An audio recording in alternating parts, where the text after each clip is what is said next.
राम कहो वो रहीम कहे, दोनों का नजरिया तो एक ही से है। तुम दीन कहो वो धर्म कहे, मंशा तो उसकी राह से है। तुम योगी हो वो मुर्शिद है, मकसद तो एक ही की तलाश से है।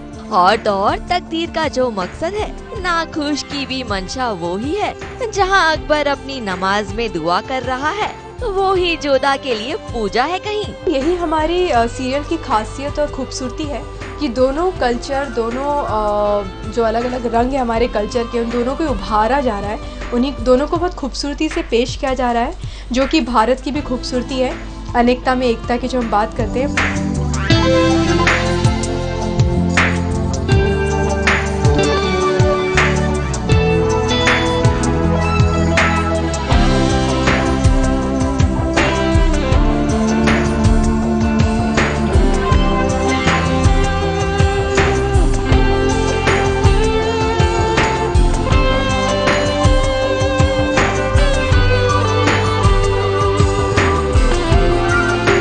अभी जोधा के मुख से इतना सुरीला भजन सुनकर अकबर शायद मदहोश ही हो गए। इसीलिए तो वो जोधा की सुरीली आवाज को बार बार सुनने की ख्वाहिश जो रखते हैं।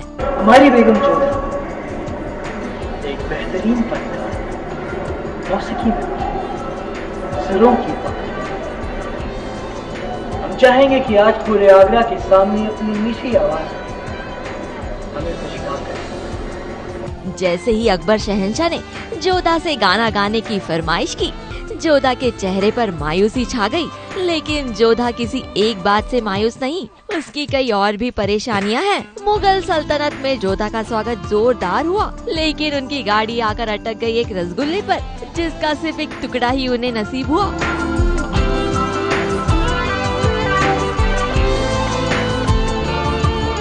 और वहीं अकबर ने जोधा के हाथ को मरोड़कर उनके हाथों से अकबर ने पूरा रसगुल्ला ही गटक लिया।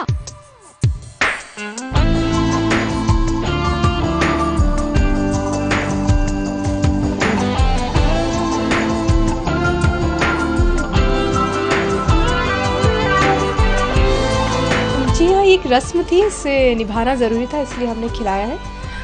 बाकी हम तो थोड़ा सा ही खा पाए और जलाल ने तुरंत उसे नीचे रख दिया और खुद पूरा एक रसगुल्ला गप करके खा गए। वल्लाह तू दुखी मत हो बच्चे, खुदा तुझे एक नहीं बल्कि रसगुल्ले की पूरी दुकान देगा।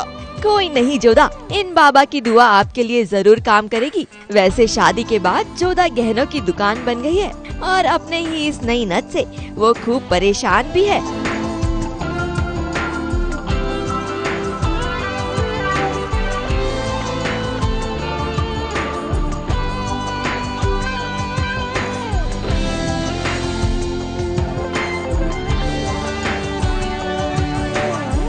आगरा के घराने के कुछ ज़्यादा ही बेशकीमती मिल रहे हैं।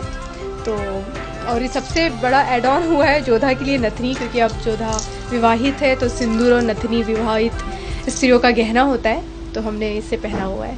अल्लाह रहम, अल्लाह रहम, ए परवरदिगार, इस बच्ची की परेशानी को दूर फरमा।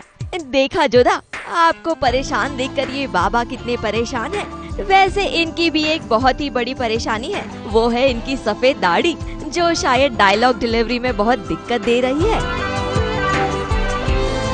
वैसे बाबा के साथ साथ जोधा के आने से तो रुकैया बेगम भी परेशान है, और साथ ही साथ हमारे अकबर भी, जो सदा किस ख्याल में खोए रहते हैं उसका पता नहीं। इनकी अपनी ही एक अलग दुनिया है। करजत से वंदना शुक्ला के साथ स्नेहा शर्मा की रिपोर्ट।